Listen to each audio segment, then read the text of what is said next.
Good morning, everyone. We'll just want to give one more minute to the participants to join more. We'll start in a minute.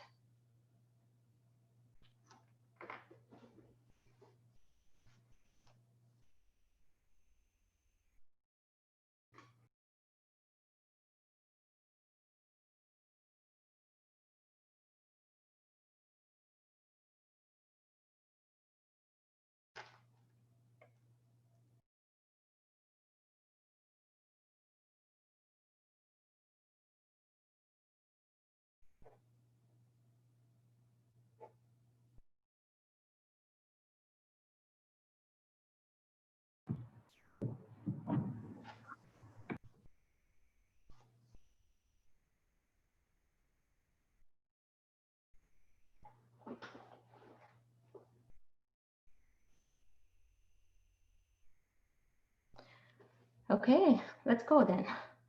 Very good morning, everyone, again. Welcome to today's session. My name is Sridevi Jagalamudi. I'm the president of Telugu Fine Arts Society. It's a 35 years of history organization, and we get elected every 2 years. The committee changes. So before we go on to further, I want to introduce my committee. It's a 9-member board of trustees. I already said my name. Then I'll start with our Vice President, Bindu Elamanchali, and Usha Darsepodi, Secretary, Jyoti Gandhi, Treasurer, Anuradha Para, Events Chair, Anuradha Dasari, IT and Web Chair, Yashoda Dasika, Youth Chair, Namaste Andy. Srinivas Cheruvu, Membership Chair, Namaskaram. Ravi Annadanam, Community Chair. Namaskaram to all. And again, welcome to today's session. The first hour would be meditation for mental health by the Isha Foundation, followed by the Staying Healthy During the Pandemic by Dr. Sunita Kanamori. So I would, first hour would be the Isha Foundation, then followed by second hour would be by the Dr. Sunita Kanamori. So I would like to all of you make sure you stay and take advantage of both the sessions, Isha as well as that healthy living and being everything. So take advantage of both the sessions. And before I start, a couple of Zoom rules for everyone. Make sure you keep yourself on mute during the entire session of Isha session. Then if you have any questions, use the Zoom chat to post your question.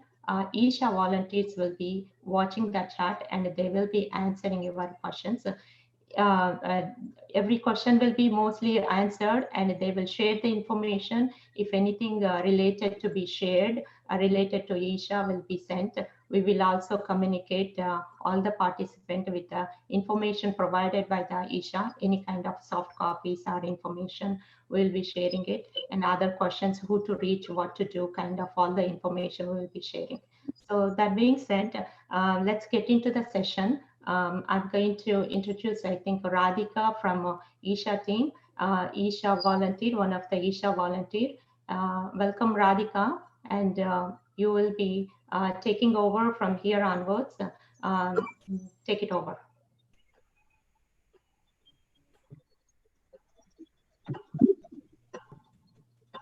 Good morning, everyone, and namaskaram to all. I'm really excited to be here facilitating this session today.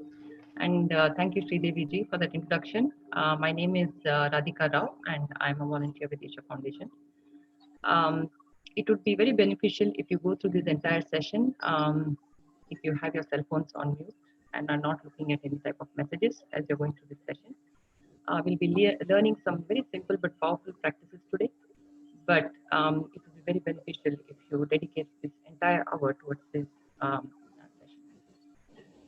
So let me start this session with a brief introduction to Isha Foundation, and then we'll get into the yoga and the meditation aspects of the session. So Isha Foundation is a non-profit, non-religious public service organization founded by Sadhguru, a yogi mystic and a visionary. Isha Foundation has been offering yoga and meditation sessions for the last 35 years in over 300 centers supported by 9 million volunteers worldwide. So all the practices that you will be learning here today are designed by Sadhguru, and these practices are presented not as a belief or a philosophy, but as practical inner sciences that anyone can make use of to enhance their well-being and to bring about a certain state of health, mental and emotional well-being by doing these practices. And also, they would be able to explore their full potential going through this practice. I have been with Isha Foundation since 2007. I did my first class in 2007. And since 2007, it has been a wonderful transformational journey for me. The practices that I do has had a profound impact on every aspect of my life, whether it is my health or it's my relationships, emotional balance, mental balance, and this translates to how I operate in the world, how I, carry on my relationships with my family, whether I carry on my relationships at work. But most importantly, it has brought about a great amount of stability and resilience within me, and also a sense of calm and joyfulness that is not disturbed by any external situation, no matter what the external situation is. And I'm an IT professional, and I work in supporting the infrastructure for a very large company. So the job can get extremely stressful, but the practices are, when you do the practices, it allows you to go through this the external situation with total stability and resilience and a certain sense of calm and totally being available to whatever is happening, but not getting impacted by it. So that's the power of doing these practices. And especially now when we are meeting here in challenging times, it's very, very critical that every human being has access to tools and methods that can bring about certain emotional and psychological well being as well as physical health. The pandemic, COVID 19, has swept across this planet, leaving in its wake loss of precious lives, economic and social hardships in every possible way, and also a social isolation. And that has brought about a lot of fear, which, which makes this the most, um, I would say, the challenging times that we have faced in our generation. This is absolutely, there is no other generation that has gone through this. So this is very challenging for us. Even though the medical community um, has been trying to find a cure and is grappling to find a cure, the entire country lockdowns has disrupted our lives and brought about a lot of uncertainty in our lives. There are many people who are succumbing to fear, depression, frustration, and the federal agencies and some experts are even saying that there is a mental epidemic, pandemic that's of mental health that might be approaching. So, in these times, whatever the external situation might be, it's very, very important that we create and bring about a certain mental and an emotional balance within us that will allow us to go through these difficult times in the best way possible and allow us to remain stable and steady within ourselves and have that clarity and strength to go through these testing times gracefully. So it's also known that when we create a certain pleasantness within our system, our immune system performs at its very best. In the yogic sciences, there's a whole body or wealth of information and knowledge that brings about psychological and physical well-being when we do these practices. There has been a recent study that's been conducted by the Harvard Medical School, and the study has clearly shown that 50% of um, stress reduction has happened to compliant participants. So, as volunteers of Isha Foundation and as practitioners of yoga, we have experienced firsthand the impact of yoga and meditation on us as well as on people around us. And it is our endeavor to support and share as much as possible every individuals on every level, especially during these critical times. So what you're going to be learning here today are very simple practices, but a very powerful step in creating mental health. Well, that being said, we will start with the uh, breathing practice called Nadi Shuddhi. And Nadi Shuddhi is the cleansing of the nadis. Nadis means a pathway through which the pranic energies flow, and Shuddhi means to cleanse. So it's the process of cleansing the system that brings about psychological and physical well-being. Sadhguru will explain the significance of the practice, and you will be guided through this practice. The uh, first part of the will be demonstration, and we'll also explain what the practice is about. Listen to the instructions as much as you can and follow along. There is no need to do it when the demonstration is going on, but you can start doing the practices when prompted. So now we will do Nadi Shuddhi.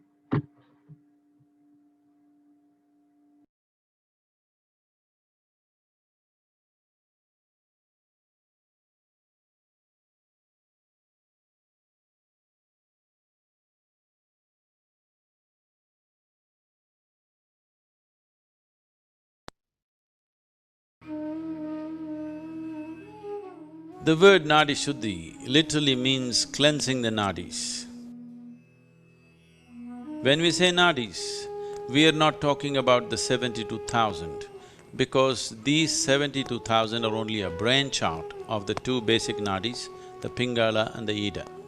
36,000 branching out from Pingala, 36,000 branching from Ida. This is the energy physiology of a human being. When we say Nadi Shuddhi, we are talking about cleansing fundamentally the Pingala and Ida so that energy system will work in balance.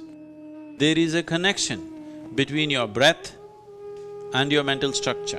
To bring balance to your thought, important step that you need to take if you want to bring balance to your activity, your emotion and the results of your life and the impact that you have on other people's lives, Nadi Shuddhi plays an important role. Here are a few guidelines that will set optimal conditions and greatly enhance your receptivity of the practices. Please ensure cell phones are either in silent mode or switched off. It is advisable not to sit for the program with a full stomach or immediately after a meal. Please sit with your spine comfortably erect, hands uncrossed, and palms open. These conditions will prepare you to be in a heightened state of receptivity and derive the most benefits from the practices. These practices are very safe and simple and can be done by anybody. The practices we will be learning here can be done by anyone ages 7 years and above. If you wear glasses while doing the yoga practices, please remove them and keep them aside. How to do Nadi Shuddhi? She will demonstrate. Please observe. Sit in a cross-legged posture with your spine comfortably erect, eyes closed. Left hand should be loosely placed in the middle of your lap, palm facing upwards. Use only your right hand. Use your thumb and ring finger. Fold your middle and index fingers. The ring and little finger are held straight and side by side touching. Now block your right nostril with your thumb and inhale through your left nostril. After the inhalation is complete, exhale through the same. In a similar fashion, using the ring finger, block your left nostril and inhale through the right nostril. Then exhale through the same. Again, block the right and open the left. Inhale and exhale. Continue like this. Be focused on your breath. So when you do this Nadi Shuddhi, what is most important is to breathe fully in and fully out, as slowly and as gently as it is possible for you. You should not make any sound when you exhale or inhale. So for this to happen, you just need to remember one basic point so that Nadi Shuddhi happens by itself. You will always switch after every exhalation. So that means Whichever nostril you inhale through, the same nostril you exhale through. You do Nadi Shuddhi for a minimum of 4 minutes.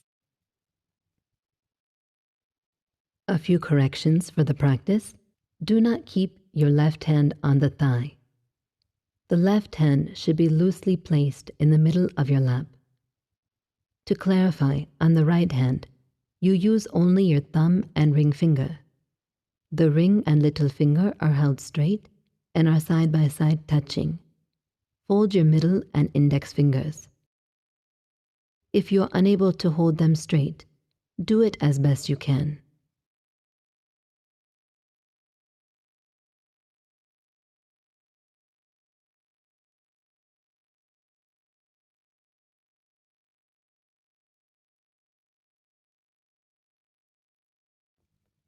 Also, there is a tendency to keep the head down or turn to one side. Unconsciously, your face may tilt one way or the other. Your head should be straight. If you maintain this, your system will come to a balance very quickly.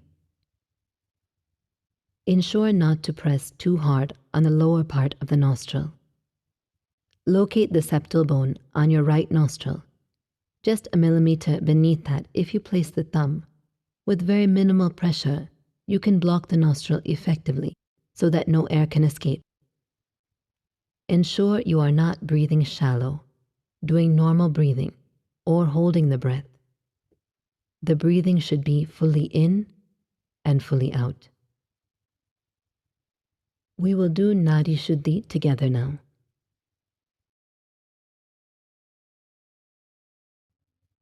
Sit in a cross-legged posture with your spine comfortably erect.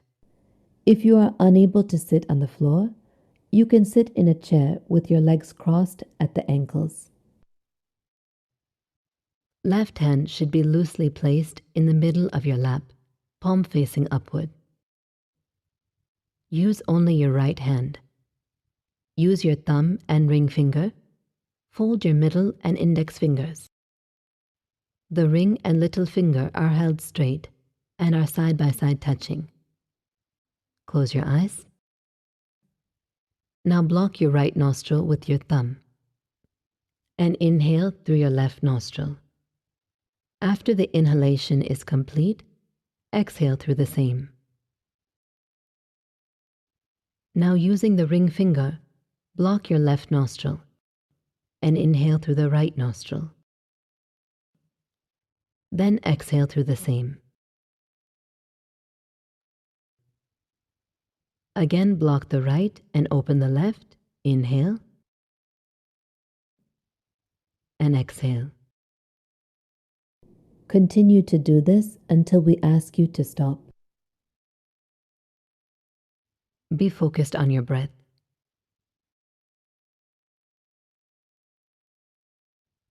The breathing is fully in and fully out. Do it as slowly and gently as you can.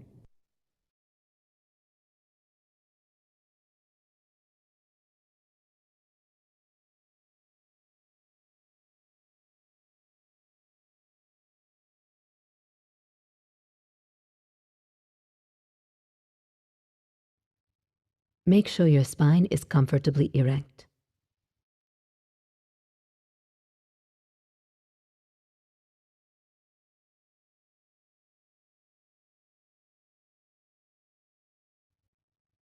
Ensure your head is straight.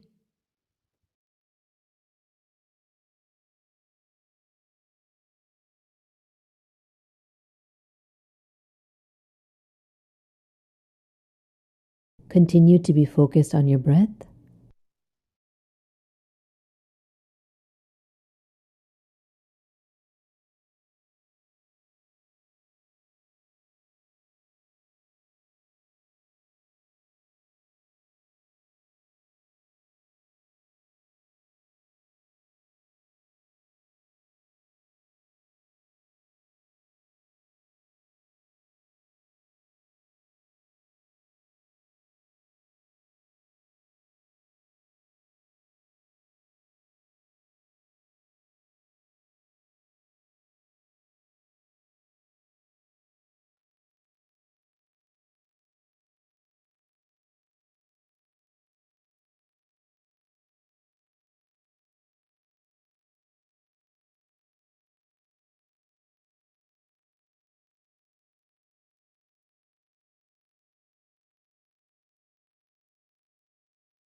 You can end with an exhalation through your left nostril and stop.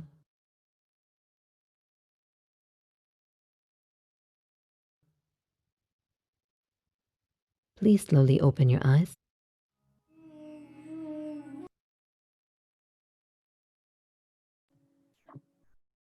I hope the instructions and the practice was clear to you, but not to worry. I will be sending out these instructions following the webinar so that you can always refer to them for clarification. So if anyone would like to share their experience of Nadi Shuddhi, please go ahead and put it in the chat.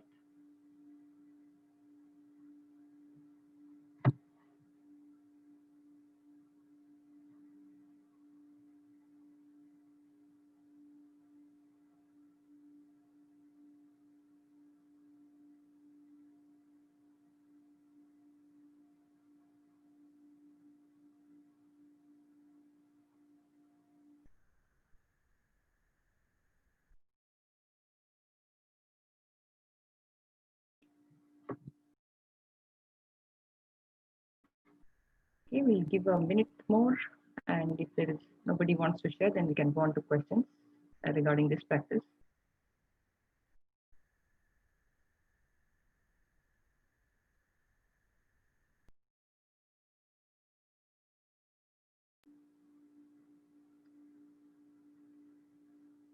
We have someone sharing that this was very calming and relaxing.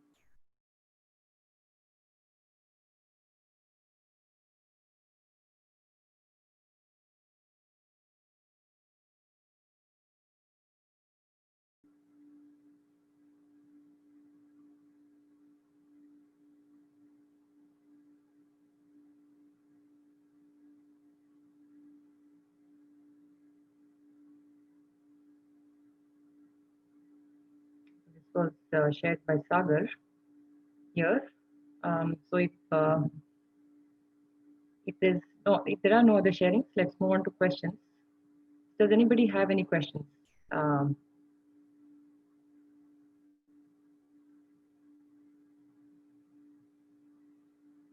regarding the practice? So while we are um, seeing the questions here, so there was one more sharing that came out from Bindu, who says that there's a sense of calm and that came down to the whole body.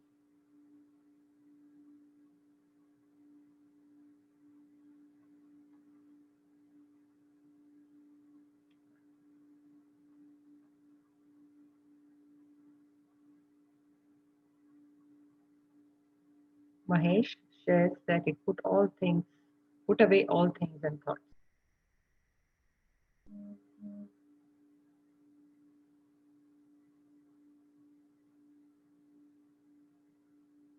Any questions from anybody regarding the practice before we move on to the next part of the session? But if you cannot think of any questions now, not to worry. We'll give you some information about this session after the webinar is complete. And if you want to ask questions, you can always send it to our email ID, and we'll be sharing that with you as well. So if there are no other questions, we'll go ahead and go to the next part of the session, which is a guided meditation.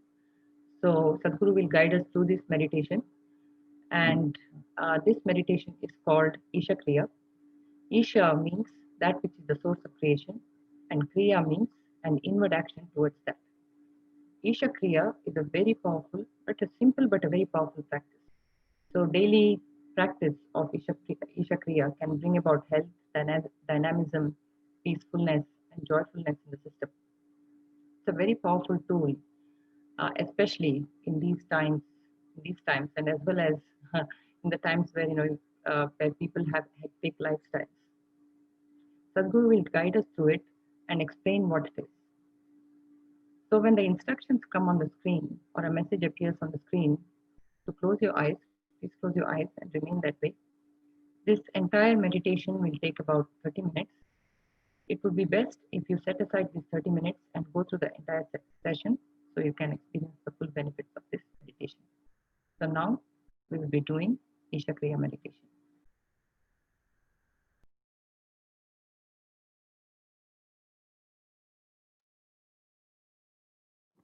The Isha Kriya is an extremely simple process, but a powerful tool to constantly move untruth to truth. Isha means that which is the source of creation. Kriya means an inward action towards that.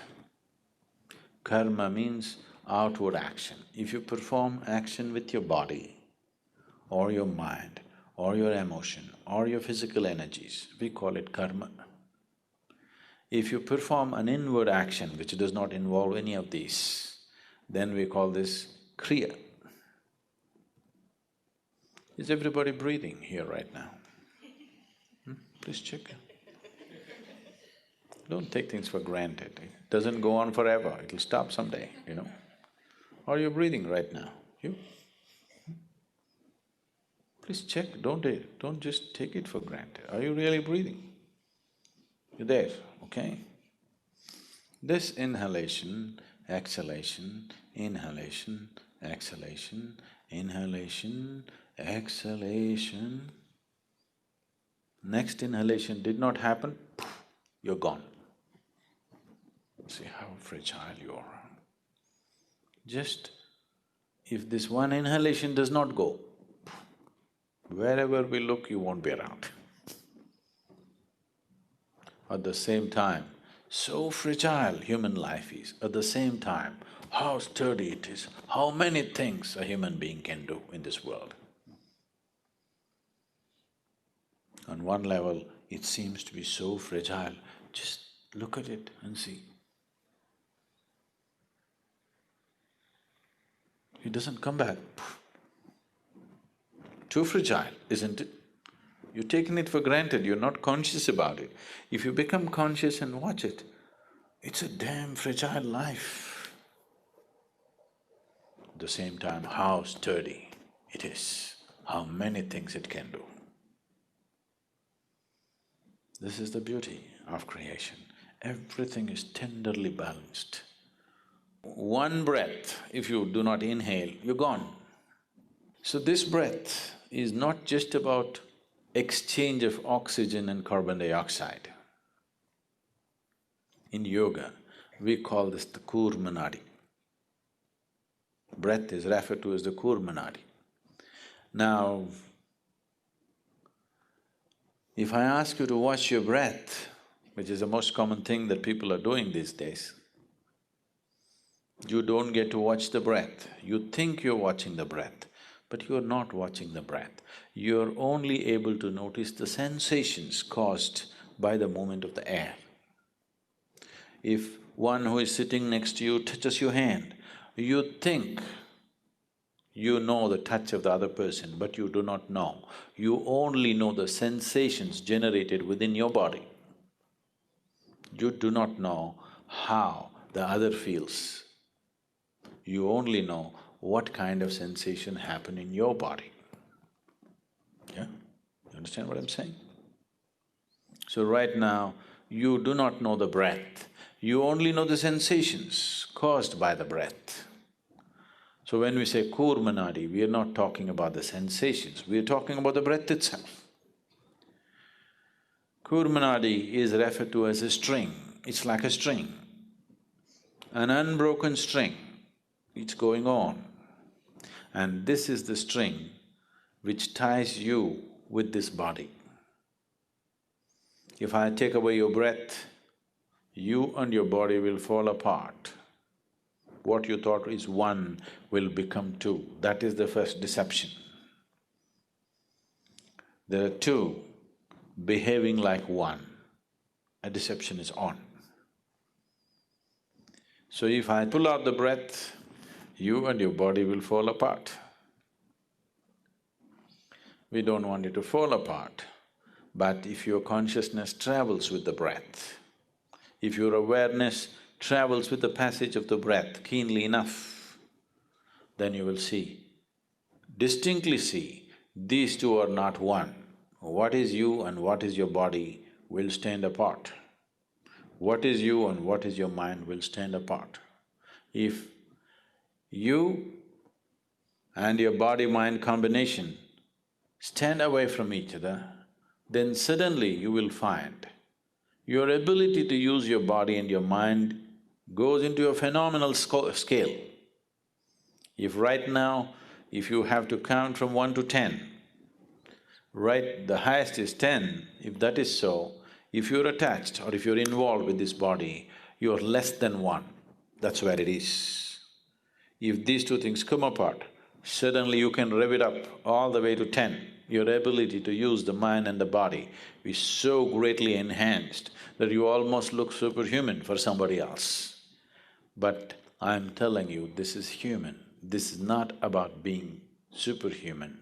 This is about realizing being human is super. Yes, not a simple thing to be human.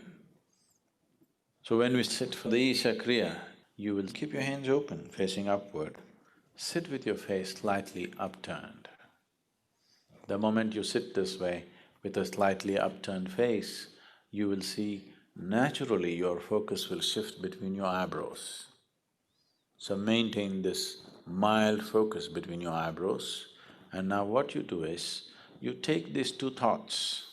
With inhalation, one thought, with exhalation, another thought. I will walk you through this.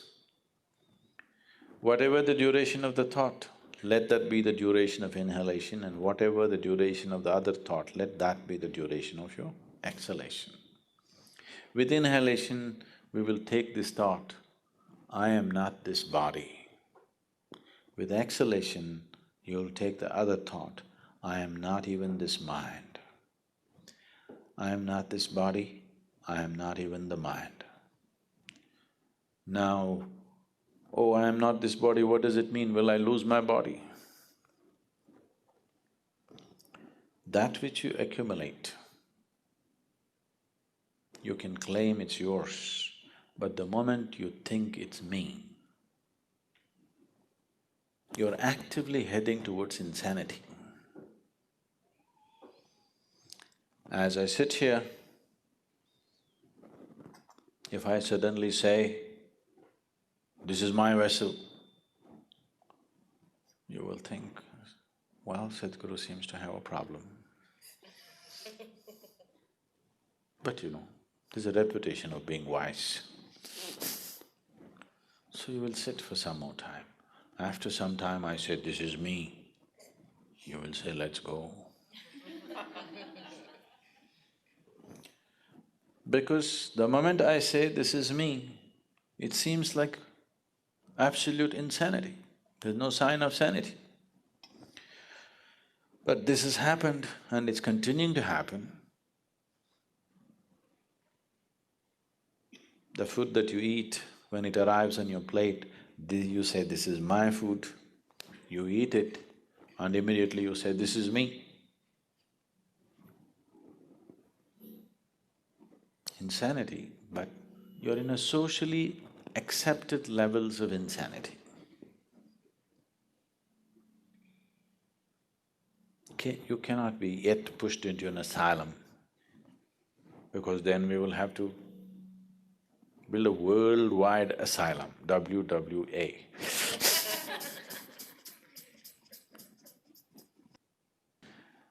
So, this is an open asylum. You know, there's something called an open prison. Just like that, this is an open asylum, but it doesn't matter. The moment you start thinking an object which is not you as yourself, you have taken the first step towards madness. It only takes life to push you harder. If difficult situations arise continuously, you will head there towards madness.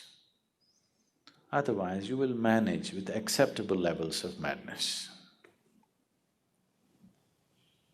Now the Isha Kriya just involves this.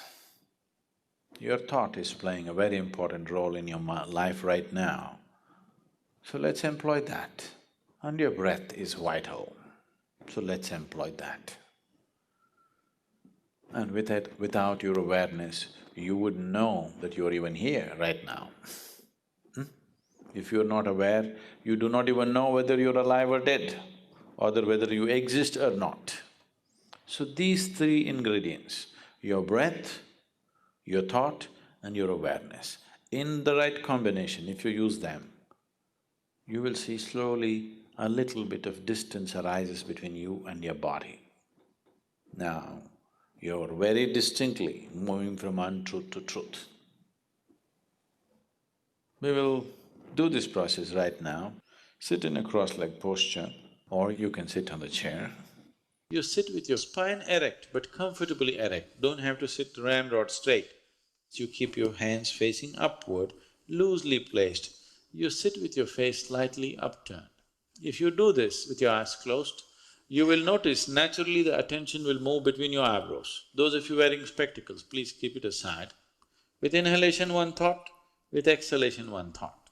With inhalation, you take this thought, I am not the body. With exhalation, I am not even the mind. I am not the body, I am not even the mind. We will continue this for a few minutes and then I will say ah. When I say ah, we say ah and exhale into this sound.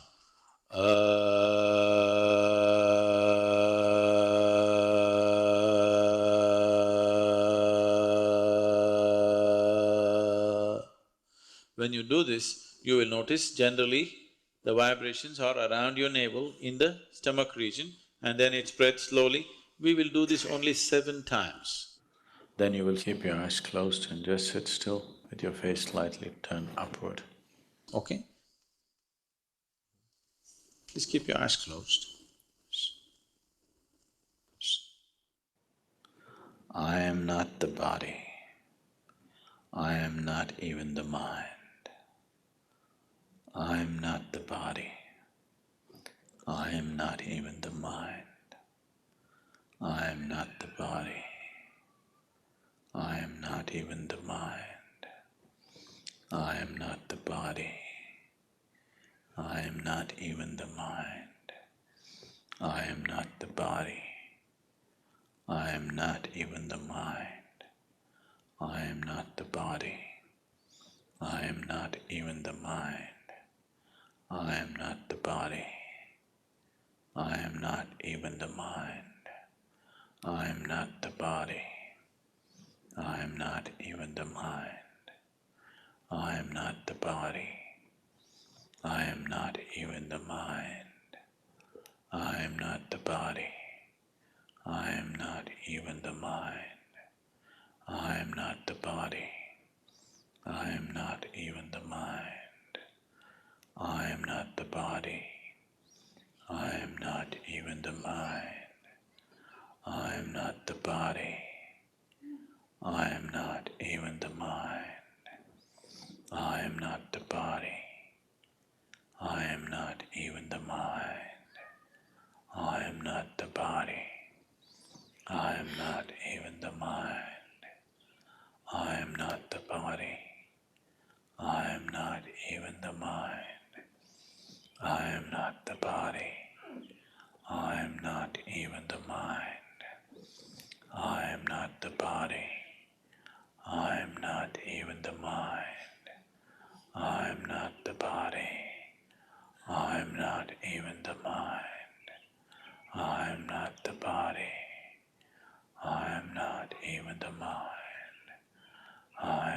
the body.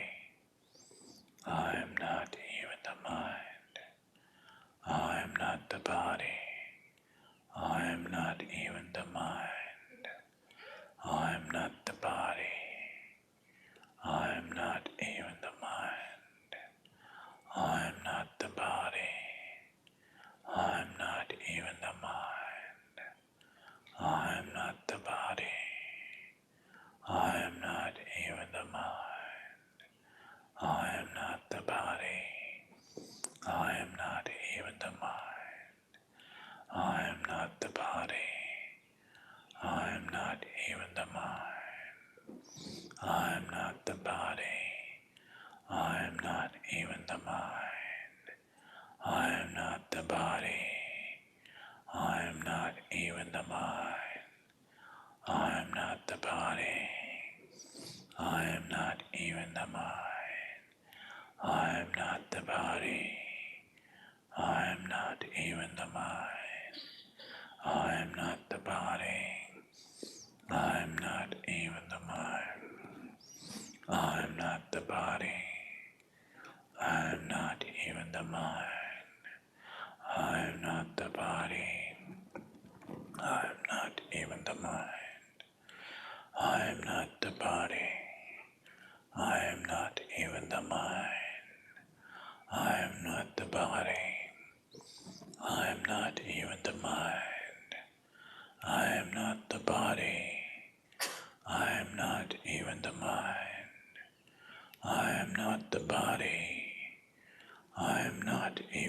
mind.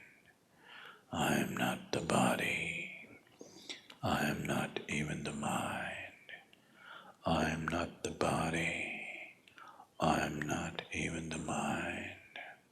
I am not the body. I am not even the mind.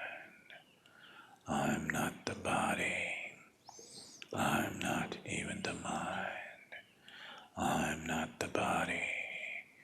I am not even the mind. I am not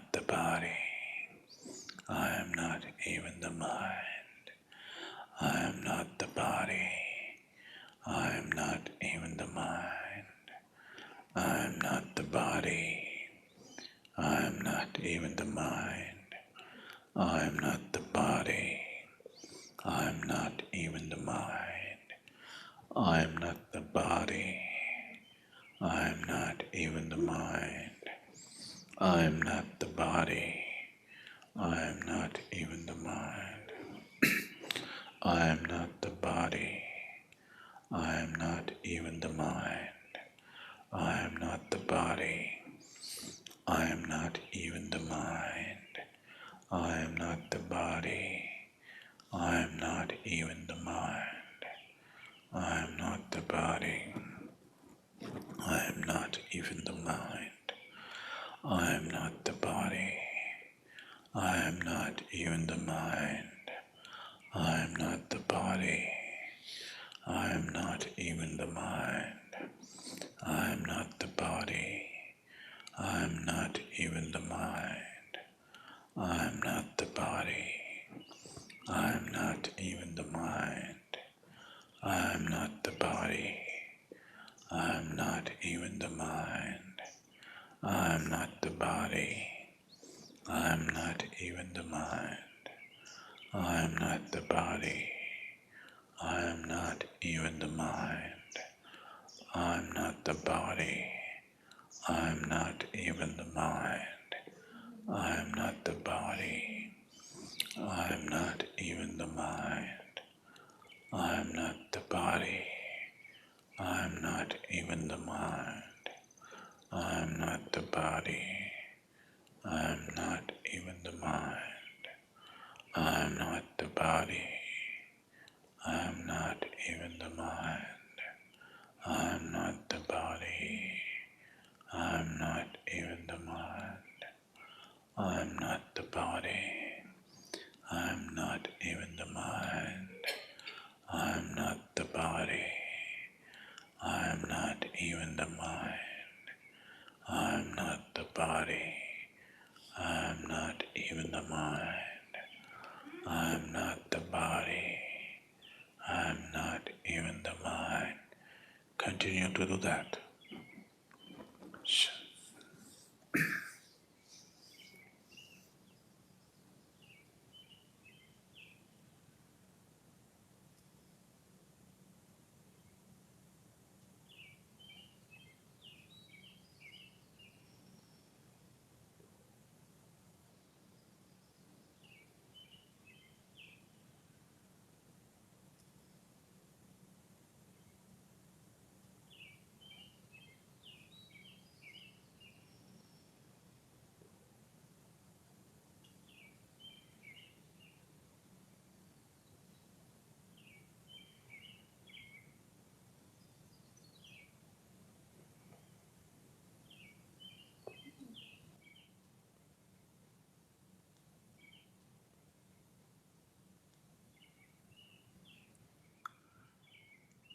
Utter this sound after me.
Keep your eyes closed and just sit still with your face slightly turned upward.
Yugurto va bhogarato va sangarato va sangavinaha yasya brahmani ramate chitam yasya brahmani ramate chitam nandati nandati nandate va nandati nandati nandate va.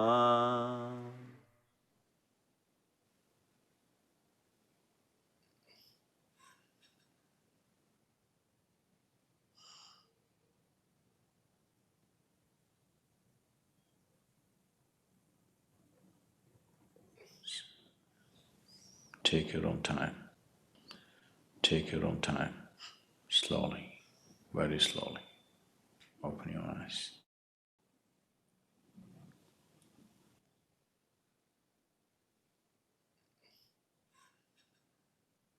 In today's world, the way it is, you have to address every aspect, otherwise people cannot do anything. Now, question will pop up, but why sound ah? Why should I say ah? If you open your mouth, you have to explain why, otherwise it doesn't work in today's world. So why sound ah? As there is a physical body, there is a mental body and an energy body. In the structure of the energy body, there are 72,000 nadis or pathways or channels in which the vital energy moves. These 72,000 nadis meet and redistribute in 114 different places. There are 114 important junction points. So these 114 junctions are referred to as the chakras. So there are 114 chakras in the body, 112 within the physical body, 2 slightly outside the physical body. Of all these 114 chakras, there is only one chakra in the whole body where all the nadis or all the pathways meet at one point.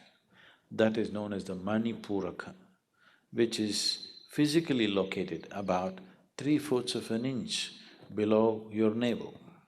So the navel is known as Manipuraka, or it is known as the maintenance center. Body is maintained from here because this is the only place where all the pathways of prana or the vital energy meet and redistribute themselves. Even when you were in your mother's womb, where was the maintenance pipe connected to you? It's at the navel. So today, that has been severed, but still the maintenance center is in the navel. So this is the Manipuraka chakra, this is the only place where everything meets. If you utter the sound ah, you will see the reverberation begins just about 3/4 of an inch below your navel and spreads right across the body. So, reminding yourself through your breath and thought and awareness that you are not the body, you are not the mind. If this message has to go viral to every cell in the body, if the message has to go, it has to be taken to Manipuraka. Then only the information goes everywhere, otherwise it gets localized. So when you utter the sound ah, if this has sunk into you, if this awareness has sunk into you that I am not the body, I am not the mind, then it reminds every cell in the body in case they have false notions. Just like you. It takes the message across the body. So just 7 times, uttering this 7 times, the sound ah will take the message across, and after that you simply sit. Every day, if you do this, you will sit one day when you sit here, your body is here, your mind is out there, what is you is somewhere else. And even if you open your eyes, if you become like this, there's a distinct separation between you and your body, between you and your mind. This is the end of suffering, because there are only 2 kinds of suffering that you have known in your life, physical and mental. Once there is a little space between you and the body, between you and the mind, that is the end of suffering. Only when the fear of suffering completely disappears from your perception, only then, as a human being, you will explore the full depth and dimension of who you are. You will dare to explore the full scope of what it means to be human only when there is no fear of suffering. Otherwise, as long as fear of suffering is there, every step that you take is only half a step. And if you keep taking half steps, you become half alive. If you want to become a fully blossomed life, it is very important that there is no fear of suffering. And that is only possible when there is a little distance between you and the body, between you and the mind. As long as you're identified as the body, as long as you're identified with the mental process, fear is a natural process. So sound ah takes the message across the body, to every cell in the body.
So I hope everyone was able to go through the meditation without distractions.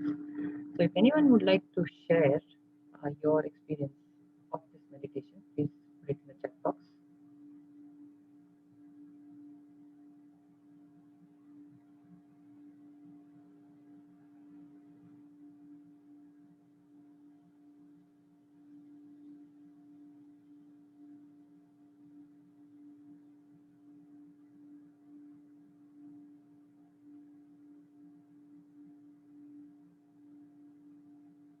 So we have, I think this is from Dasa to everybody. Says, thank you for a relaxing and blissful meditation.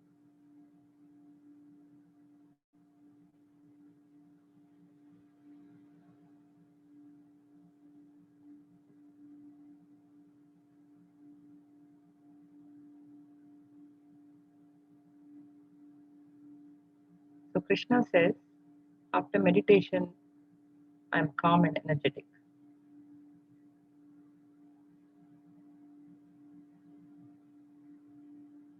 Yashoda, oh, my audio was not very clear. I hope that was not the case because I hope everybody was able to hear me.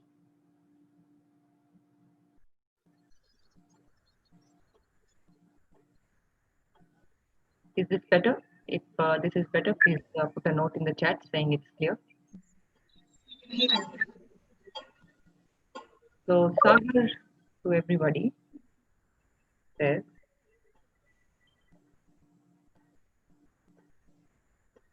okay.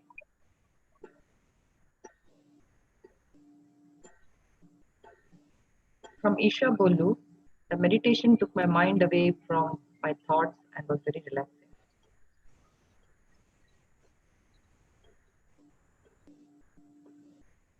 Satya says, very powerful tool to put sufferings aside.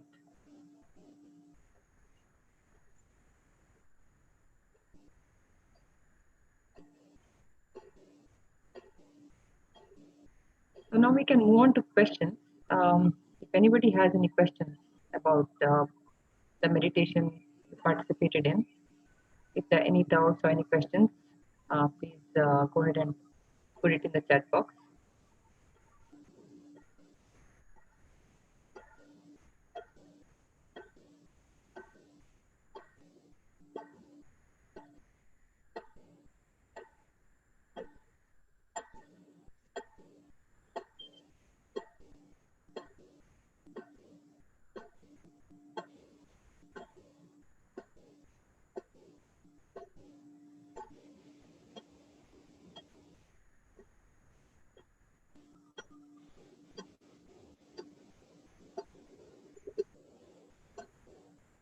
We have one more sharing in the meantime.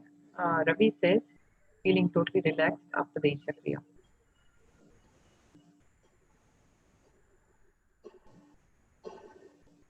So if you have any questions, also you can put it in the chat box.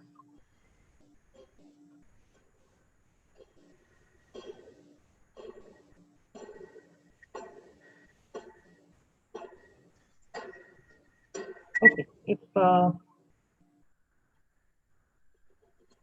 how many? There's a question from Krishna. Says how many minutes is the meditation? So the meditation is between 12 and 18 minutes. And we will review the instructions, and I will be going over the minimum time that one has to do this meditation and the normal time it takes to do this meditation. So we will be reviewing that as well.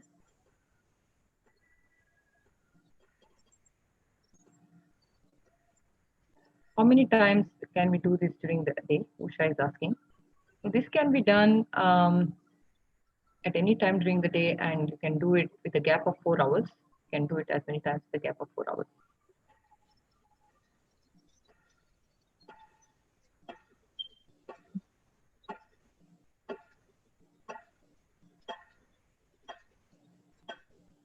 I think I see one more question coming in.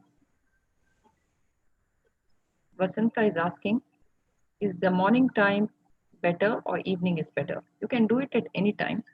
Usually, if you do it in the morning, it's better because before you get involved in your day, it's always good to do a meditation in the morning and then start your day because you are prepared to start the day. You're already relaxed, you're peaceful, and it's a wonderful way to start the day. So, if you're able to make time for it in the morning, that's just wonderful. But if you cannot make time, then doing it in the evening is also okay. You can do this meditation at any time of the day.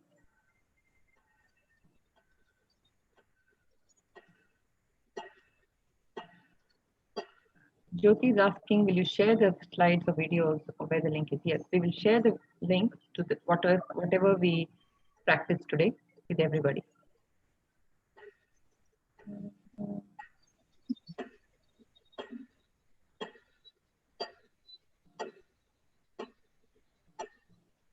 Might be one or two more questions.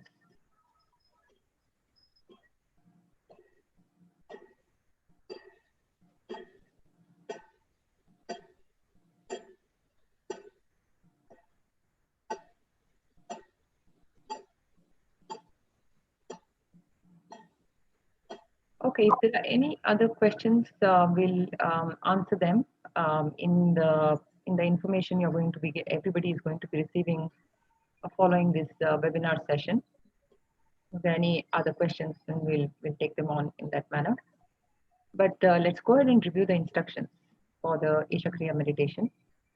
Preferably sit in a cross-legged posture or with your spine comfortably erect, or you can be seated on a chair. Keep your hands on your thighs, palm facing upwards, and with your face slightly tilted upward, keep your eyes closed and maintain a mild focus in between the eyebrows. Stage 1, inhale and exhale slowly. With each inhalation, mentally say to yourself, I am not the body.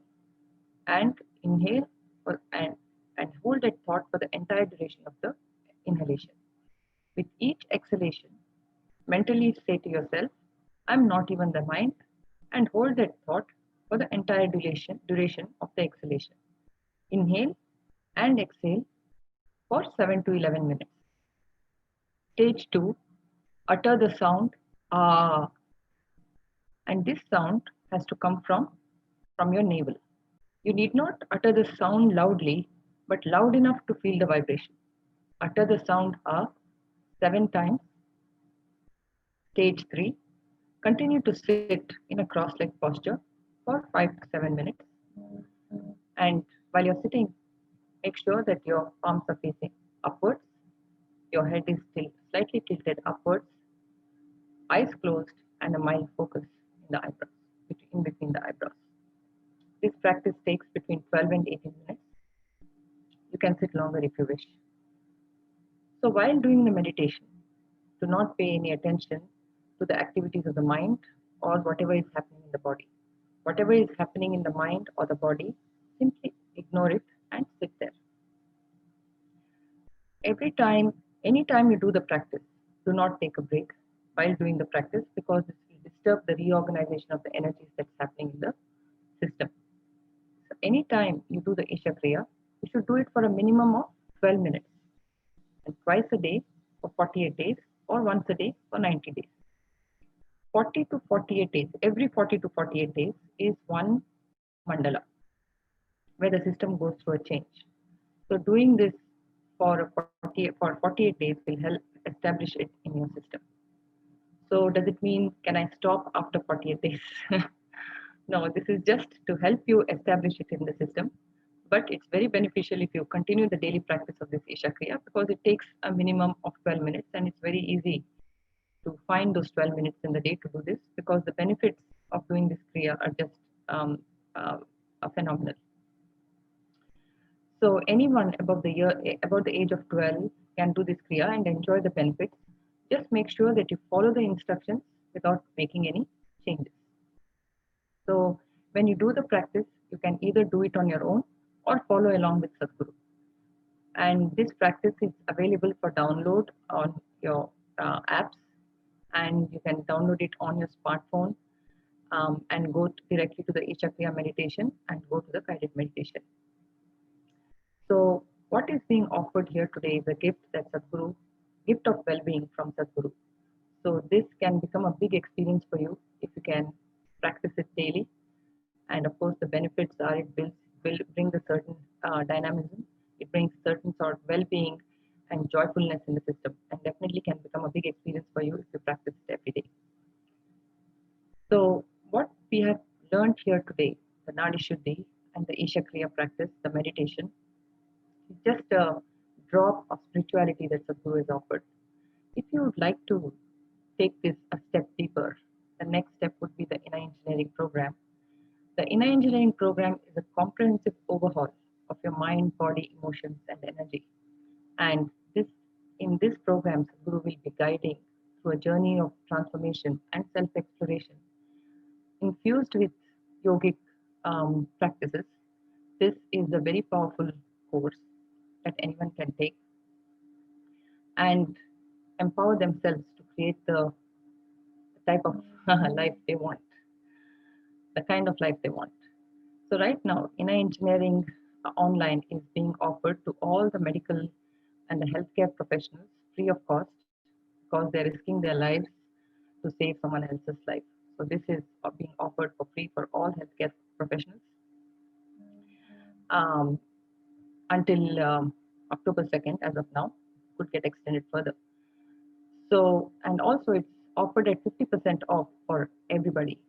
So if you have a friend or a family member in the healthcare profession, please let them know that this powerful tool is available for them for free, and they should definitely avail of this because it brings a certain kind of inner balance. It keeps them with a certain kind of focus and also gives them the necessary tools to stay well and to stay well within because creating that necessary inner balance is very, very critical, especially for those healthcare professionals who are in the front lines, risking their own life to save somebody else. So please let them know. And I would also like to speak a couple of sentences about some of the large-scale social initiatives that Isha Foundation has undertaken, especially as we know in these pandemic times, especially in India, there's a lot of migrant workers who need support and help. So Isha Foundation has been offering free food and free protective gear, as well as immune boosting drinks to the migrant workers nearing the Isha Yoga Center. So these are the neighborhood villages near the Isha Yoga Center who are being helped by the Isha Foundation. And also, there is another large social initiative that Isha Foundation has taken, and it was initiated by Sadhguru under the Rally for Rivers program, which is the Kaveri Calling. And I think many of you are aware of the Kaveri River that flows in the south of India. And over the last 50 years, there has been major depletion of this river. About 40% of the river has depleted, and a lot of the farmers are affected because the river depletion has brought about a certain imbalance in the ecology because of the erosion of soil and the trees, etc., dying. So the farmers are definitely impacted by this. So now Sadhguru has started this initiative, this movement, the Kaveri Calling, where the effort is to plant 2.42 billion trees along the Kaveri Basin to revitalize the river and to bring it back to its former glory. So, if at all you would like to participate in any of these social initiatives, which are worthwhile social initiatives where your contribution can make a difference, you can definitely go to isha.sadhguru.org and consider donating towards this initiative. So, with that brings us to the end of this session. So, we will definitely, it was a great pleasure being here and kind of facilitating this session for you. So before we tune off, what I would like to do is thank a few people who have been instrumental in bringing this session to the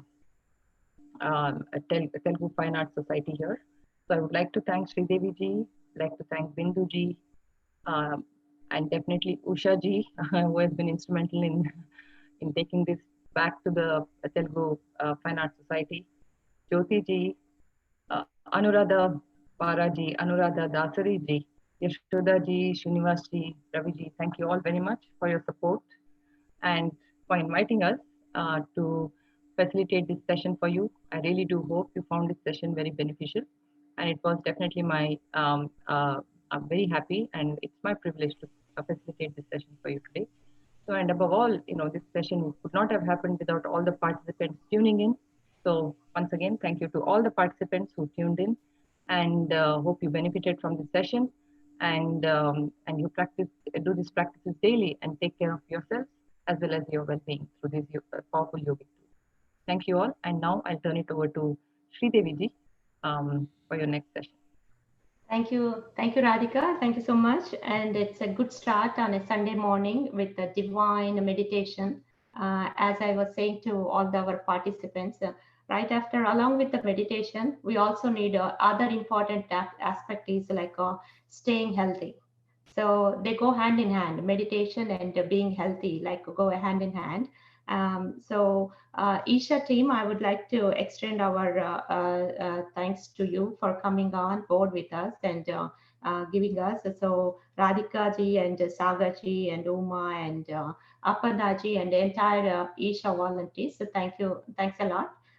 We're moving on to the next session. So with the Dr. Sunita Kanumuri, our guest is already joined the session. So we will go with that. Let's see how we can do with staying healthy during the pandemic. And both are like in the COVID time right now, both are very important. Like you do need to put meditation at the same time, you need to be stay healthy to come across these difficult times. So let's go into the Sunita's session. Anu, can you go ahead and share the screen with the audience? And also, Isha team sent me the document which we will be sharing with all the participants how to do these practices. So we will be in touch.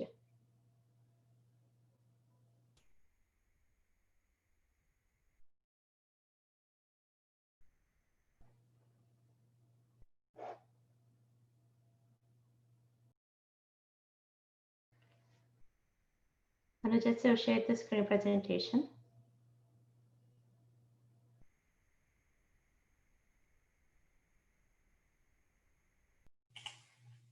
Are you able to see the screen?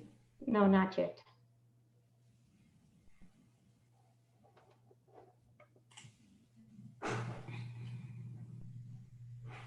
Yeah, now we can. So as I said, let's move on to that next session of staying healthy during a pandemic and beyond by Sunita Kanumuri. I'd like to introduce Sunita Garu. Dr. Sunita Kanumuri, none other than our own TFAS life member, by the way, and she served in the TFAS Board of Trustees in multiple positions like Vice President, Secretary, and also as an advisor. She's a board certified in allergy and immunology and has been in private practice for the last 20 years. She is named as one of the top doctors of NJ since 2003 to present. Also, she's also second woman president of AAPI, which is American Association of Physicians of Indian Origin. Not only that, she co-published 2 ebooks on functional medicine and optimal health. She has been serving the community for the past 20 years, and she was honored by several ethnic organizations for her dedicated community service. Sunita Garu, we are delighted to have you. So let's move to the next slide, Anu.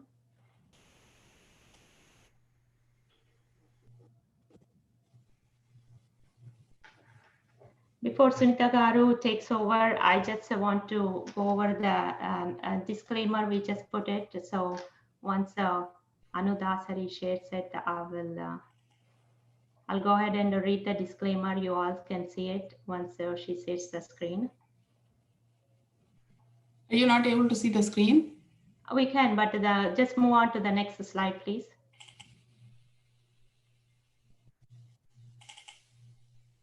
Yeah. We just put the disclaimer. I just want to go over the disclaimer before Sunita takes over. This presentation is by our TFAS member, Dr. Sunita, and in a good faith attempt to educate the community on staying healthy during the pandemic and beyond. The graphics, the text, and other materials obtained by our physician is for informational purpose only. The content is not a substitute for a professional medical advice, diagnosis, or treatment. Always seek the advice of your personal medical professional or provider with any questions regarding your health. If you have a medical emergency, call 911 immediately. TFAS and our physician do not endorse any tests, procedures, or opinions presented today. That being said, Sunita Garu, it's your turn.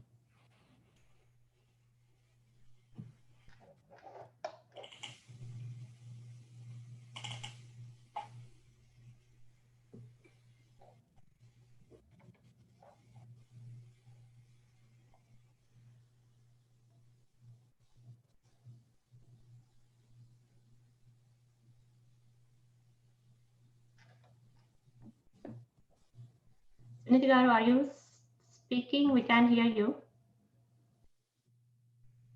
Please unmute yourself. Okay, sorry, I'll go back again. Okay, thank you. Can you hear me now? Yeah, we can. Okay. Thank you, Sridevi Garu. And I would like to thank you for giving me this opportunity along with the executive committee and their support. But special thanks to Shadarsi Garu for allowing me to reaching out to me to speak today. The goal of today's talk, after you have heard the Isha Kriya, was to work on your mental and energy health. Today we would speak a little bit on how to emphasize and take care of your physical health. We know that health is wealth, and the coronavirus pandemic has forced all of us to reevaluate our lives, focus on those we love and what's important. And I think that, like, we just passed the Teachers' Day, and I think coronavirus has been a great teacher. As an act of preservation, as an act of service to all our friends, our family, our neighbors, and coworkers, is imperative that we now more than ever focus on our personal health and our well-being. As we all know, this is a novel coronavirus, so which means we still don't have immunity against this virus, and it's going to affect at least up to 70% of the population by the time the pandemic is over. 80% of them are going to be maybe like mostly mild or or asymptomatic, but 20% may need hospitalization and 5% will need intensive care. But the bad news is like 12% of the American population, including our Indian American population, are metabolically not too healthy.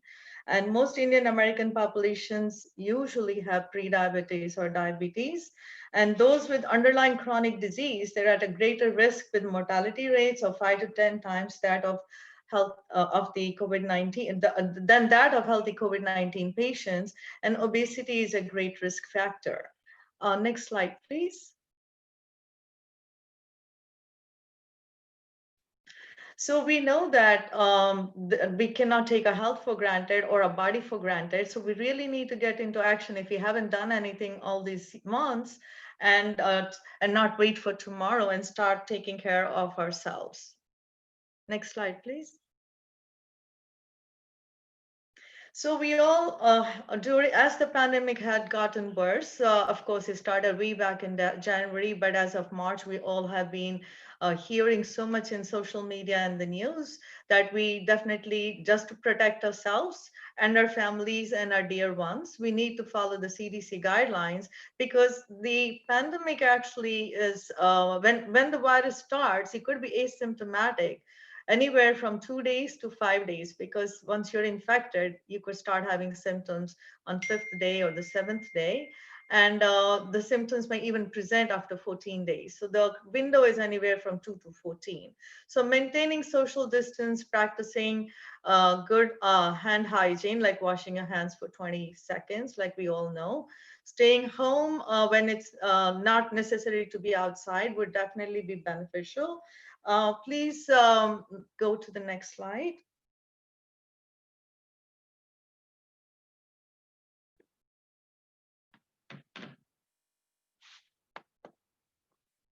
So as I said again, washing your hands for 20 seconds. And you know, the virus can stay on your surfaces for long based on, is it cardboard or is it doorknobs? So cleaning them frequently, using 60% alcohol and more would be beneficial. So people have started relaxing. I know people were very good with cleaning, right, the groceries and so on, or the mail. But now it has become, again, people are lax right now. So, and recently we saw a little decrease of COVID cases in our practice.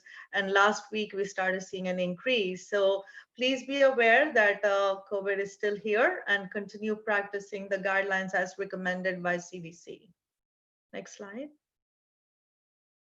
So WHO actually said that health is actually a culmination of mental health, social, physical health, and our emotional health. And we just talked about the mental and emotional health and the spiritual health. And the mental health. And so it's not just an absence of disease, it's maintaining, it's a circle, it's a culmination of many things. So if you're not mentally healthy, then you cannot be physically healthy, because mental health plays a major role in your ability to maintain good physical health and to participate in healthy behavior. So it's very important to take care of us as a whole, mind, body, and soul. Next slide. So when the pandemic started, we were talking about pandemic anxiety because it was really early in the game, and we were expecting patients to have anxiety and depression. But now 6 months into it, we are seeing all physicians, or most physicians are seeing patients with a lot of stress and anxiety because of the impact of the COVID-19, and also even the social distancing. Just social distancing caused a lot of stress and anxiety and fear. A lot of people have lost their jobs. A lot of people have lost their loved ones. And we are going to see more and more increase in this condition. So please be aware and work on self-care, which means connect with people, take care of your mental health, take care of the situations that need to be addressed, relaxation, spend quality time with family, and promote overall wellness. Next slide. So to boost our physical health or our lifestyle, first and foremost, sleep is very important. So we all know sleep restores and heals the body. So and the CDC guidelines are at least you should do 7 to 8 hours of sleep, and we need to definitely consider have a good quality sleep. So if you need to do some relaxation techniques or meditate before going to sleep, would be beneficial, because sleep is the only healer we have after long days of physical activity. Regular exercise is important. So mild to moderate exercise like 30 to 40 minutes per day will boost the immune system, but be sure to avoid overexertion, because it's been known, like people who bicycle for long hours or many miles actually have a lower immune system, and they get sick very frequently.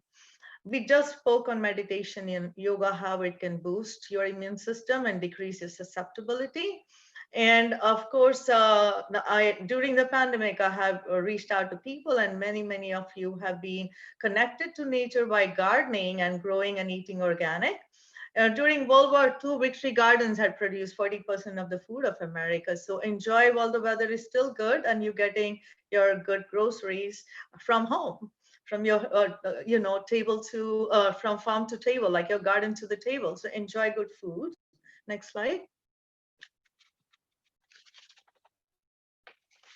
Next slide, please.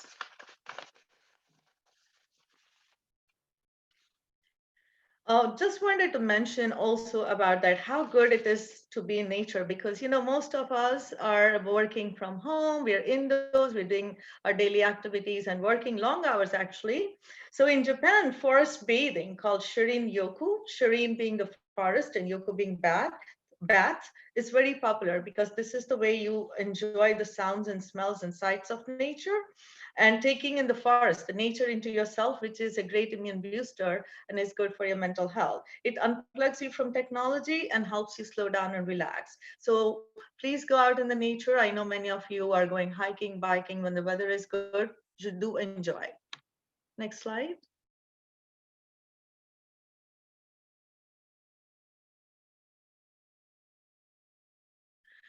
So we all just spoke about how important it is for mental health, but it's also important that if we don't, if you're not physically active, then we are not taking off our physical body. So it helps. Physical exercise, when being active constantly, helps us to live longer and have a better quality of life and improve our mental health and improve our self-image also. And it has a great, profound effect on the functioning of our immune system. Actually, studies that was recently done on some patients with rheumatoid arthritis, the joints are tight, they made them walk on high intensity a walking exercise protocol, and they found that the symptoms are decreased and the incidence of infections and the cardiovascular fitness was much better. So this was, I mean, we already know, and this is just an example to show you that exercise helps decrease infection and also the inflammatory potential. And that's why we picked the rheumatoid arthritis, that it has effect on inflammation. Daily movement also decreases the risk of many health conditions and protects our health. So it also decreases symptoms in patients and people who have some disease already, like diabetes, hypertension, or depression, or anxiety. We know that exercise and physical activity increases our good hormones or the endorphins and keeps us happy and positive. Though walking is the most ancient exercise, it's still the best modern exercise. Next slide, please. So the CDC guidelines, or the requirement, is at least 150 minutes per week of heart pumping or cardiovascular and physical activity, 2 to 3 times a week of strength training, and 2 to 3 times of flexibility training is important to incorporate into our lifestyle. Next slide. So talking about diet and nutrition, next slide, please. So we are what we eat, and we have heard this time and again. And we may be shocked to learn that how much of an impact the foods you eat can have on health and happiness. And even a small amount of healthy food can change our gene expression and have a profound effect on our physiological effects. So very important to eat very healthy. Next slide, please. So as a matter of fact, this is the time, and as I said earlier, people are having garden to table and try to eat organic. The overall recommendation to eat healthy or to boost immune function is to eat plant-based foods that are high in phytonutrients like water and lipid-soluble vitamins, antioxidants, foods with high dietary fiber, and that can help actually downregulate an overactive immune system. So therefore, eating real whole unprocessed diet is important, because processed foods can definitely suppress immunity and worsen our viral infections, definitely limit or stop alcohol, that as it suppresses immunity and also depletes nutrients. Next slide, please.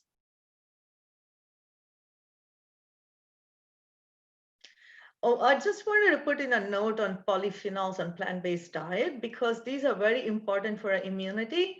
I do have a list that I can send it to the TFAS group and they can share if anybody's interested. A category of more than 8,000 different components like flavonoids and non-flavonoids are found in our foods. And these phenolic compounds are really found in plant foods like that we eat on a regular basis, but we need to increase them in our diet, like tree nuts, fruits, vegetables, seeds, legumes.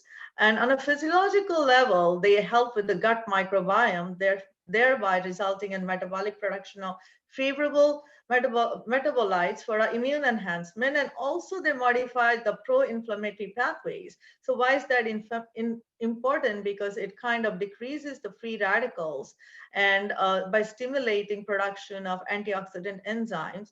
And examples of this is something you eat every day, but you need to increase, like apples, onions, grapes, green tea, and turmeric that we use in our cooking. Next slide, please.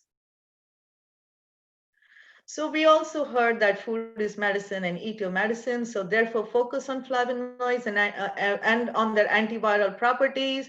Some of the foods that are flavonoids are actually seen in the slide here. Common ones we may have heard is quercetin or camphorol, found in a lot of green vegetables, apples, oregano, onions, and a lot of things that we spice our foods with or add herbs to, olives, and also virgin coconut oil. And also for children, it's important for breastfeeding. It's all lauric acid is very important.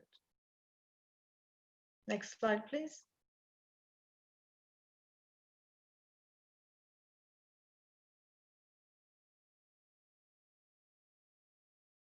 Also load up on immune boosting herbs and spices like ginger, garlic, rosemary, and as antioxidant nutrients like vitamin E, C, beta carotene are also very important to boost immune function, and they have a protective role in an event of infection. Next slide.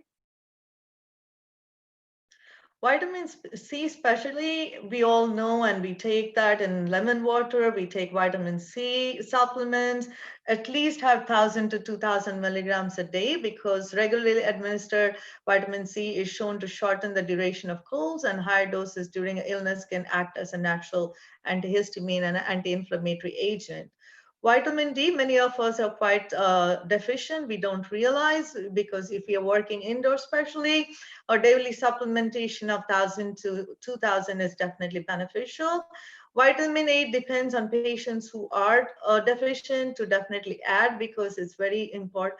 It's very helpful in supporting body's ability to fight infection, especially respiratory infections. And this is fall into winter, we're going to see a lot of colds and flus along with the coronavirus existing with each other. Next slide, please. Supplements, I know many of you are already taking zinc, because we have understood that it has a significant role in boosting immunity. And it also decreases the severity of the common cold when taken within 24 hours. So 220 milligrams is definitely beneficial. Selenium is another supplement that is important. If you have a good multivitamin, you have enough of it, but adding it naturally with Brazil nuts is good. Honey, we may think, but having a drink with a little honey would help, because it's a good demulcifant and has some antimicrobial properties, helps with sore throats and coughs. And the quercetin we all know, and we can find that in apples. And the garlic, especially garlic, can influence the immunity and also decreases the viral upper respiratory infection severity. And lastly, but don't forget your probiotics, because you always want to enhance your good bacteria that not only support the health of the gut, but also influence the immune system functioning and regulation. Next slide.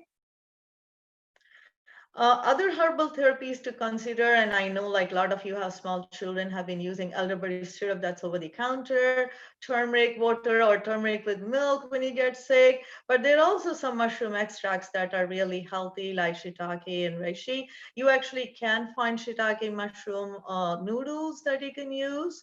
And also some people who are really into the functional medicine aspect or into healthy lifestyle have used colostrum to boost their immunity. Next slide. Don't forget the protein because, like you said, like we all know, carbohydrates, fats, and proteins are important to balance and have a healthy diet. So protein is critical for immune function, and protein malnutrition is a big risk factor for death. So coming to plant-based proteins, legumes, nuts, and seeds are adequate if consumed in enough quantities. Like tofu and tempeh could be considered. And amino acids are very important, but usually amino acids are very important as taurine, carnosine, but some of them are really not found in plant proteins, and I do encourage a lot of my patients to take it as a supplement. Next slide. So definitely wanted to talk to you, and there's a huge talk going on for many years about your microbiome. So since the gastrointestinal tract harbors a majority of your immune system, it is essential to keep it nourished with the necessary nutrients for a healthy gut microbiome. So you need to, general guideline is per week, at least have 50 different kinds of plant-based foods in your diet. Eat prebiotic foods, like people forget, because you need to feed the microbiome. There is some artichokes, which I've seen in the stores. I've used it myself, like bananas, apples, and also eat probiotic foods, like, cow-fed or sheep-fed yogurt, kefir, which is available. Our own yogurt with a good probiotic, used in it can also be made at home. Tempeh, miso, or kimchi are very good sources. So because they are all important in healing of and regulating the inflammation, as most of us have an inflammatory microbiome that's connected to obesity and nearly all chronic disease. Next slide.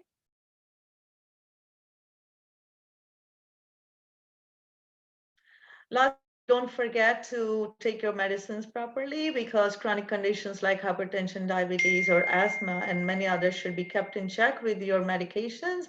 Be in touch with your primary care or other physicians you're in contact with, and also consider telemedicine if you're afraid to go out into the doctor's offices, because there's still some fear of COVID-19.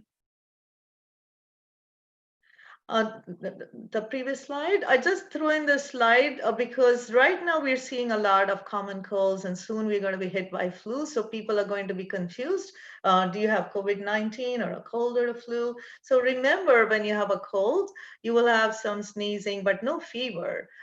You're going to not have all the symptoms that a COVID-19 or a virus would produce or a flu would produce. So you may have some body ache, some sneezing, runny nose, but not like the fever, the sore throat, lack of taste and smell, or diarrhea. Go ahead, next slide. So please follow your golden rules to stay fit and healthy. Next slide. So therefore, eat healthy and exercise, hydrate. Hydration is very important. Sleep properly and have good quality sleep, and love yourself to have a healthy body. And thank you. Next slide.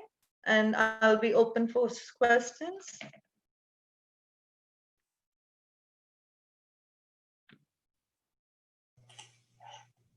Thank you, Andi Sunita Garu. Very informative session. Thank you. The first question we have here is, what's the significance of other types of vitamin D apart from D3? So the question is not about significance. I think the D3 is the one that's absorbed properly and works at the cellular level. So that's why when we do test or recommend, we definitely like to promote vitamin D3. It's more effective at the cellular level. Okay.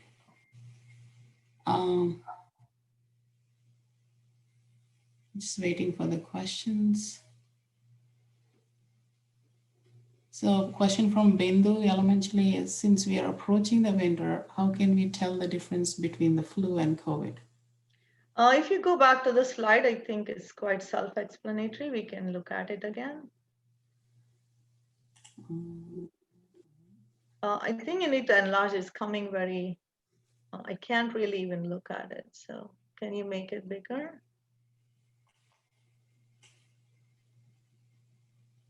No, I think for me, the screen is actually broken down. So Bindu, so if you can look here with a cold, the symptoms are common are mostly like maybe the stuffy nose, runny nose, maybe some sore throat, no fever, some cough. But with the COVID, you would have more fatigue, and also with flu, the fatigue is more than even you would see in COVID.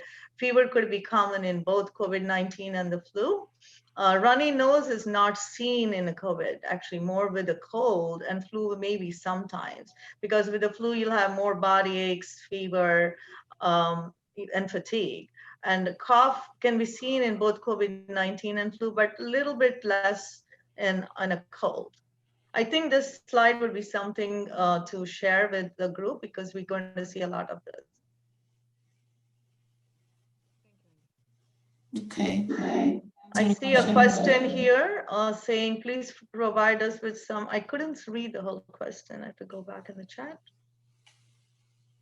Okay, so the next question is from Ravi Annadanam Garu. Airlines are claiming that aircrafts are safe and taking care of all the precautions. So is it time to fly again? I think people are flying. A couple of my friends just flew to India and they just text me they reached safely. But there has been studies just before the airline started opening how the air being circulated is an issue, because the airplanes that are made are the air is recirculated from bottom to up. So there is still a danger. They are following most of the guidelines. I think it's okay, but we are still taking a risk. That's my personal opinion. Next question from Usha Darsipudi. Says, thank you so much. And the session is very informative. Please provide us with some vegetarian options for protein and immunity boosting. So proteins, as I said, most on a vegetarian diet, your legumes are good. Nuts and seeds, tofu, tempeh are something to add. So therefore, definitely have, if you look at a vegetarian diet, like having a dal, having some quinoa, some millets, that has more amino acids, because quinoa has at least 9 grams of protein. Dals have some carb, but they also have protein. And also having some, and also you also take, I was looking at the question, I got distracted, I'm sorry. Tofu and tempeh, but again, when you're eating tofu, a lot of tofu in your diet can be inflammatory because soy is inflammatory, but tempeh on the other hand is a little more fermented and has more protein. So I think adding those would be definitely beneficial. So a question I just saw is, can you eat at a flight? Well, this is a personal opinion. I'm not holding this to anybody. I will leave it at a personal choice. I would not eat in a flight, because in a flight, there are several things because how it's prepared. And then even before the COVID came, I was avoiding the flight because the way the food is prepared and heated in the microwaves, there's radiation. So I always try to avoid, but that's my personal opinion. I think I'll leave it to individuals. Umarani says, thank you so much, Dr. Garu. So, okay, thank you. Next question is from Yashoda Dasika Garu. Which probiotic strain do you recommend the most? I'm sorry, which one? I was looking at different. Probiotic strain. Oh, probiotics. You have to go at a multi-strain. So most common ones that is available is with lactobacillus. But I think a multi-strain, and also it depends on if you have other gut issues going on, because sometimes you want to add something with Saccharomyces boulardii.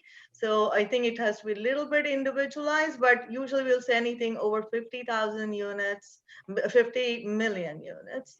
And multi-strain probiotic is good. Some of them, not to promote a brand, the Align or that is commonly available, or cultural that's commonly available, could be tried.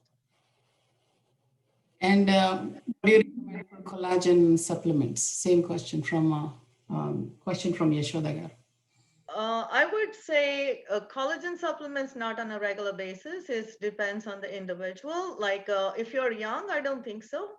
If you're in your late 50s, 60s, as you start losing collagen, then definitely you want to restore the collagen, but you don't want to break it down so fast because you start breaking them down. So maybe in those, but it's something you should talk to your health professional. Also, many thanks for coming your way, Sunita Garu. Coming to the next question, will insurance companies cover COVID-19 tests? I think you need to check with your insurance company. Some do, some don't. So you need to call them and say which test, because is it the antibody test, is the PCR test, or the saliva? So based on the kind of test you're talking about, you need to check with the insurance company. Wheat-based protein provider, is it good for increasing immunity? Question. I'm sorry, what was the question? Wheat-based, Srinivas Garu, is that wheat-based or? No, is whey-based protein. Oh, powder? whey-based. So when you're taking protein, yes, you can have whey-based protein because you're looking for protein in your diet. Personally, I look at the individual and decide to put a more plant-based protein than a whey-based, because again, a lot of, so it really depends on your health condition. I wouldn't say you can't, I think you should, but again, based on your health condition, you should see you want to do whey-based or just the plant-based. A lot of people who come to me have chronic disease, so I try not to give whey-based because its milk can be inflammatory. So I have them on plant-based protein. So the next question is Soma Garu. It's a question for parents. Past few months, New Jersey COVID cases are very low or flattened curve. In spite, more people are coming out. As per you, what precautions might have helped us to control number of cases in New Jersey? This is not a question about health and maintaining physical fitness, but I will just answer it. So question is, I think all the precautions our governments have taken of social distancing help, but again, the curve had flattened. It went to 0.7, came back to 1. It is 0.03, which means the number of people getting infected is high. We have started seeing new cases in our offices. And now with the schools opening, we're going to see more.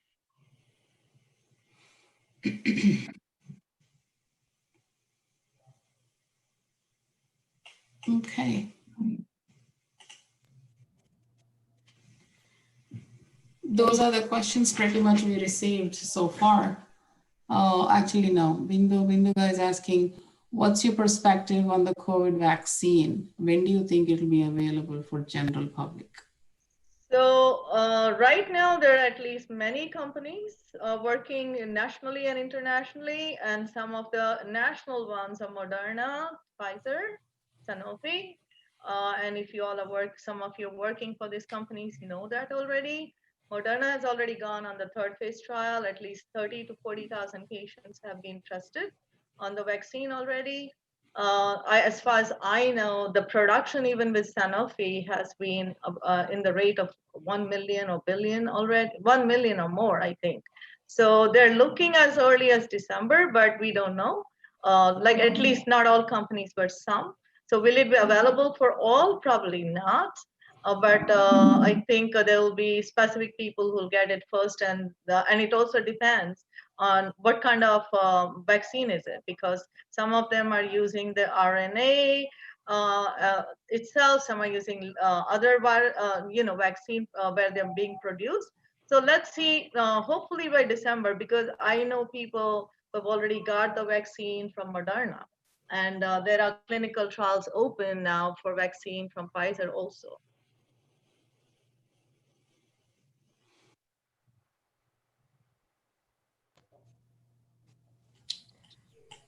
Okay, any other questions for Dr. Sunita Garu? Please post it. And if no questions, Sunita Garu, what would be like a final words from you for all our audience? I think, thank you first of all for giving me this opportunity. And today, I just want to bring in the astrological and the aspect of it. They said that 13th today is very important astrologically because 6 planets are aligning. And this is a great program where you're talking about mental and energy fields. So please meditate and pray and stay healthy. They're also asking you to do something for yourself, and that will come true because the energies are very high. So maybe make a commitment to stay healthy physically, mentally, and so this way you'll have a healthy lifestyle for the rest of your life.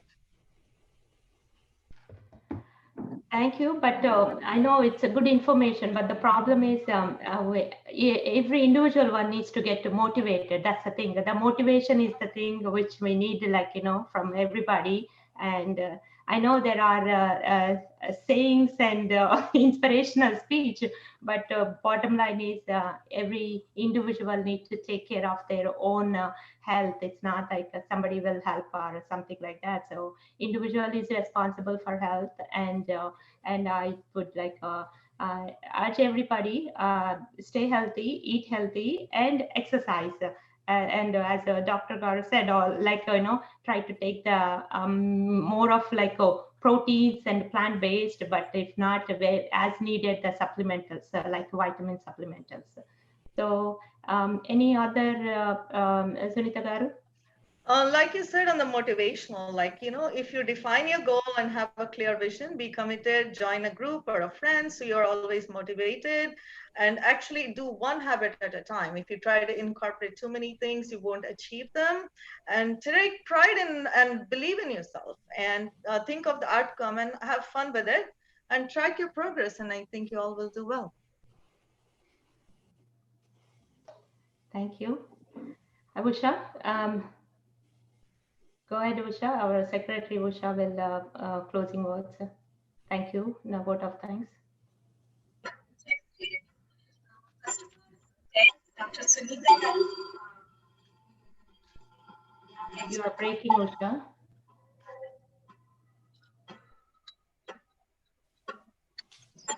Are you able to hear me? Can you hear me? Hello? Can you hear me? You can, but it's very noisy. What about now? Is it okay? A little better, but I don't know, some background noise where it's coming, but go ahead. Okay. Go ahead, Usha. Thanks, Dr. Sridevi Garu. Even you are very, very busy, and but you are agreed to come for this wonderful, wonderful, informative and very informative session. And this is like very needed at this hour. Thanks a lot, Dr. Sunita Garu, for coming and giving us a wonderful, informative presentation. Thank you, Sunita Garu. Thank you. Thank you. And thanks a lot, everyone, for coming today for this meditation and mental health session. Thanks, Isha team, for coordinating this peaceful session. Thanks, Radhika ji, for the wonderful coordination. Thanks, Uma Polisiti garu, for coordinating with me for this last 2 weeks. Thanks, Sagarji, Apanaji, from the Isha team. Thanks, Dr. Sunita garu, for giving us this helpful mental exercise for this mental health during this needed hour. Thanks a lot for coordinating with me for the last 2 months about this event. Thanks, Money TV, Sunrise TV, TV Asia, GK TV for being the media partners with us. Thanks for our past TFAS past devotees, Vasanta Sanna Garu, and the TFAS well-wisher, Srimantini Garu, for coming to this event. Thanks a lot for the participants and the viewers who are watching through the TFAS YouTube channel. Thanks, our team, our coaching for making this wonderful event happen. Thank you. Thank you all. Thank you.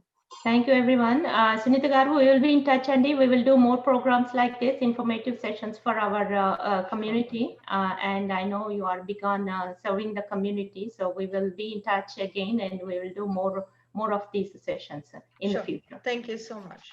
Thank you. Thank you, everyone.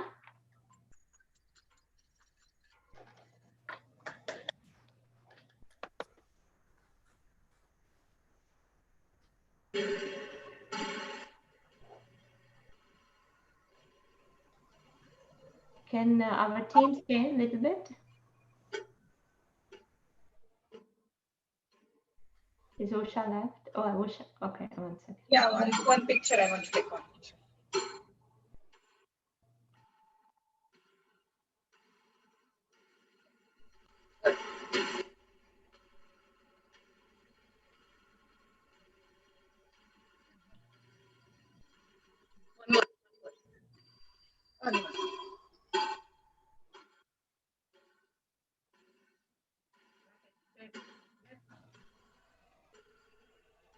Okay.